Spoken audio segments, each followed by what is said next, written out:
Hello दोस्तों, नमस्कार, जोहार।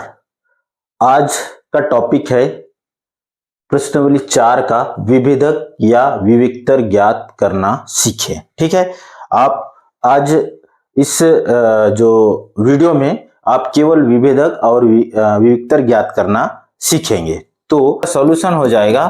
देखिए कैसे हल करेंगे। सबसे पहले देखिए हमारा जो वर्ग समीकरण है, द्विघात समीकरण का मानक रूप क्या होता है। इसको हम समीकरण किसको x square minus 4x plus 2 equal to 0 की तुलना किससे करते हैं। तुलना हम करेंगे मानक वर्ग समीकरण से। मानक वर्ग समीकरण ए एक्स का square plus B x plus C से सी इक्वल टू 0 से क्या करते हैं करने पर। ठीक है, किससे करेंगे मानक वर्ग समीकरण A X square plus B x plus C equal to 0 से हम क्या करते हैं इसकी तुलना करते हैं। तो क्या मिलेगा आपको तुलना करने से, क्या मिलेगा। तुलना करना मतलब तुलाना, अगर देसी भाषा में बोले तो तुलाना, उसको अलग अलग करना। ठीक है, तो इसको हम अलग अलग कर देते हैं। ठीक है, इसके सामने कुछ नहीं मतलब ए है, ए मतलब कुछ नहीं मतलब 1 है, तो x यानी कि a का मान क्या हो जाएगा यहाँ पर 1 है। ठीक है, उसके बाद b का मान क्या हो जाएगा यहाँ पर ऋण 4 होगा। क्या होगा ऋण 4 है। ठीक है, उसके बाद c का मान क्या हो जाएगा जी यहाँ से 2 हो जाएगा। ठीक है, इसका सूत्र होता है, सूत्र क्या होता है, सूत्र आपका विविक्तर ज्ञात करने का एक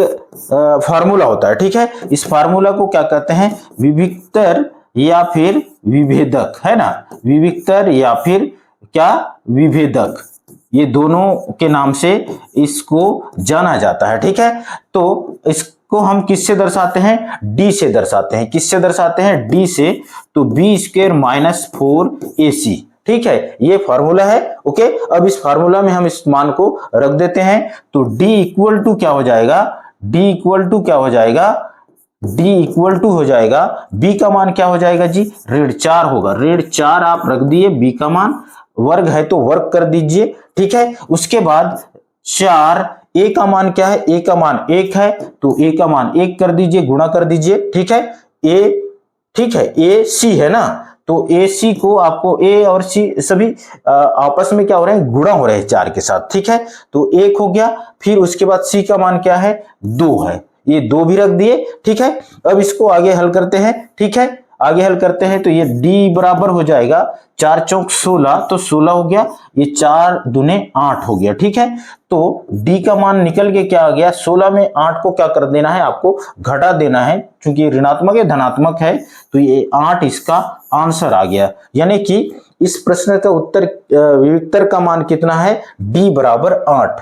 ठीक है, ये इस तरह से सवाल को आपको हल करना है। अगला प्रश्न देखते हैं। अगला प्रश्न है, इसका सॉल्यूशन किस तरह से करेंगे। X square plus B x square b x plus C equal to 0 के रूप में नहीं है, तो इसको सबसे पहले आपको क्या करना है, हल करना है। ठीक है, किस तरह से हल करेंगे, सबसे पहले हल कर दीजिए इसको। देखो इस x का ये पूरे के साथ गुणा होगा, एक का भी इस पूरे के साथ गुणा हो जाएगा। ठीक है, तो सबसे पहले x का 2x माइनस 1 के साथ गुणा कर देते हैं, फिर इस ऋण 1 का ऋण 1 गुणित 2x ऋण 1 बराबर 0, ये इस तरह से हम गुणा कर देते हैं। ठीक है, चलो आगे इसको गुणा कर दो, x का इसके साथ गुणा कर देंगे तो 2x का स्क्वायर हो जाएगा x। ठीक है, फिर ये हो जाएगा ऋण x, ये हो जाएगा ऋण 1, इस ऋण 1 का इसके साथ गुणा करेंगे तो ऋण ऋण धन ऋण क्या हो जाएगा, ऋण हो जाएगा 2x हो जाएगा, ऋण ऋण 1 ऋण ऋण धन हो जाएगा 1 हो जाएगा बराबर 0 हो जाएगा। ठीक है, अब इसमें से देखिए ये समान घात वाले हैं तो जोड़ घटाव होगा दोनों के बीच में। ठीक है, तो 2x का स्क्वायर, ये दोनों ऋणात्मक ऋणात्मक हैं तो ये ऋण क्या हो जाएगा 3x धन 1 बराबर 0। ये आपका क्या हो गया, द्विघात समीकरण हो गया। ठीक है, इस द्विघात समीकरण की जो तुलना है मानक वर्ग समीकरण से कर देते हैं। ठीक है, समीकरण है ना, द्विघात समीकरण, आप द्विघात लिखिए या वर्ग समीकरण लिखिए। ठीक है, द्विघात समीकरण क्या 2x का square minus 3x plus 1 equal to 0 की तुलना किससे करने पर, तुलना मानक वर्ग समीकरण, मानक वर्ग समीकरण क्या है, ए एक्स का square plus B x plus C equal to 0 से क्या करते हैं, करने पर। ठीक है, किससे करने पर, मानक वर्ग समीकरण से करने पर। ये कर दिए। ठीक है, चलो करते हैं, इसको तुलना कर देते हैं, अलग अलग कर देते हैं, ये दोनों के साथ मैच करते हैं। ठीक है, क्या किसका मान क्या होगा, ए का मान क्या है जी, यहां ए का मान, यहां ए बराबर क्या हो जाएगा, ए बराबर हो जाएगा यहां पर 2, क्या हो जाएगा 2, बी बराबर क्या होगा ऋण 3 और सी बराबर क्या हो जाएगा 1। ठीक है, अब सूत्र क्या है इसका, सूत्र होता है विविक्तर या विभेदक। विभेदक आप जो लिखना है लिखें, विभेदक या विविक्तर जो लिखना है लिखें। डी इक्वल टू सूत्र होता है बी का स्क्वायर माइनस 4ac। ठीक है, यही सूत्र है। ओके, इस सूत्र में आप मान रख दीजिए, सवाल आपका बनते जाएगा अपने आप। ठीक है, देखिए इसको कैसे बनाना है। ओके, चलो सूत्र में मान रख देते हैं। तो सूत्र में मान रखने से क्या मिलने वाला है आपको, डी का मान, डी इक्वल टू हो जाएगा, बी का मान क्या है जी, बी का मान ऋण 3 है, ऋण 3 का वर्ग। ठीक है, बी का स्क्वायर है इसलिए इसका भी स्क्वायर हो जाएगा, ऋण 4, ए का मान क्या है 2 है। ठीक है, 4 गुणित 2 हो जाएगा और सी का मान है 1 गुणित 1 हो जाएगा। ठीक है, तो डी का मान क्या हो गया, डी का मान हो गया आपका 3 तिया 9 धन हो जाएगा। ठीक है, ऋण गुणित ऋण बराबर धन हो जाएगा, 3 तिया 9, 4 दूने 8। ठीक है, यानी कि इसका मान कितना आ गया, डी का मान आ गया आपका यहां पर 1 आ गया, कितना आया 1 आ गया। ठीक है, ओके, ये है इसका विविक्तर का मान। ठीक है, इस तरह से सवाल को आपको हल करना है। वीडियो अगर अच्छा लग रहा है, समझ में आ रहा है, तो वीडियो को लाइक करना बिल्कुल भी मत भूलना। इतना तो बनता है यार, थोड़ा सा लाइक कर दीजिए और थोड़ा सा कमेंट कर दीजिए। समझ में आ गया तो कमेंट कर दीजिए। ओके, चलो आगे अगला सवाल देखते हैं। और एक सवाल है जो बहुत महत्वपूर्ण सवाल है, इस तरह का सवाल अक्सर आपको एग्जाम में देखने मिलेगा ही मिलेगा, तिमाही की तैयारी है आपका। ठीक है, यह भी एक क्या है, वर्ग समीकरण के रूप में है। ठीक है, इसलिए हम इसको सीधा सीधा क्या करते हैं, वर्ग समीकरण अंडर रूट 3x का स्क्वायर, 3x का square plus 2 under root 2x minus 2 under root 3 की बराबर 0 की तुलना किससे, तुलना मानक वर्ग समीकरण, मानक वर्ग समीकरण ax का square plus bx plus c equal to 0 से करने पर। ठीक है, कर देते हैं। ठीक है, तुलना कर दीजिए।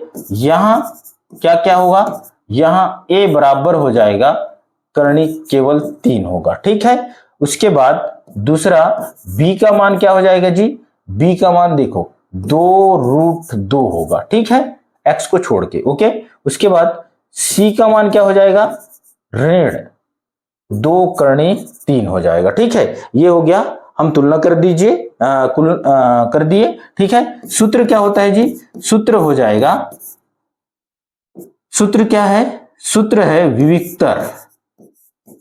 आप विविक्तर लिखिए, विविक्तर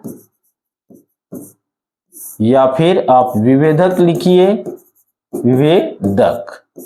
ओके, d इक्वल टू होता है बी स्क्वेयर माइनस 4ac। ठीक है, ये आपका सूत्र है। ठीक है, इस सूत्र में मान रख देते हैं, d इक्वल टू हो जाएगा आपका, d का मान क्या है, d इक्वल टू हो जाएगा बी स्क्वेयर, b का मान क्या है, b का मान है 2 अंडर रूट 2 है। ठीक है, तो 2 अंडर रूट 2 रख दिए, इसका स्क्वायर है, स्क्वायर रख कर दिए। ठीक है, माइनस 4, a का मान क्या है जी, a का मान अंडर रूट 3 है, कितना है अंडर रूट 3 है, और c का मान क्या है 2 अंडर रूट 3 है। ओके, थोड़ा सा कठिन है सवाल, आप अगर एक बार समझ जाएंगे तो जिंदगी भर आप ऐसे सवालों से घबराएंगे नहीं, ठीक है। तो देखिए 2 यानी कि क्या है जी, ये 2 दूने 4, सामने वाला का घात 2 हो जाएगा, ये करनी में है तो करनी का अलग हो जाएगा, ठीक है। करनी में क्या हो जाता है, देखो 2 इस 2 का वर्ग हो गया 2 दूने 4, और यहां पर क्या हो जाए 2 दूने 4, 4 का वर्गमूल क्या होता है 2 होता है, ठीक है, या वर्ग से वर्गमूल कट जाता है यहां पर, ठीक है। तो ये हो जाएगा 2, ठीक है, 2 बच गया।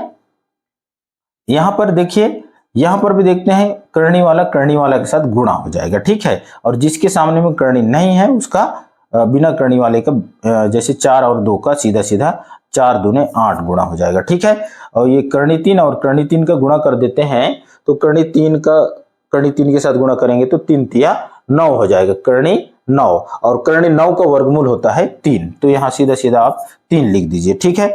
डी बराबर हो जाएगा 4 दूने 8 और ये होगा 8 तिया 24, ठीक है। क्या हो गया 8 तिया 24 हो गया, ठीक है। अब इसको घटा दीजिए, है ना, ये माइनस का है ये प्लस का है, ठीक है। ये 4 फिर 4 16 हो जाएगा, कितना 16, इसका -16 हो जाएगा, ठीक है। कितना हो जाएगा -16 इसका आंसर होगा। इस तरह से सवाल को क्या करना है, आपको हल करना है।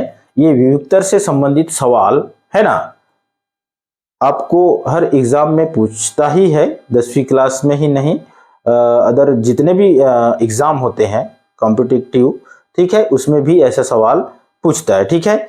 इसलिए इस वीडियो को अच्छे से बार बार देखना, ठीक है। जहां तक मैंने कोशिश किया है कि आपको विविक्तर से संबंधित सवाल में कहीं पर भी दिक्कत नहीं होना चाहिए, इसलिए वीडियो को लाइक कर देना और चैनल को सब्सक्राइब कर बेल आइकन को जरूर प्रेस कर देना। धन्यवाद, जय हिंद।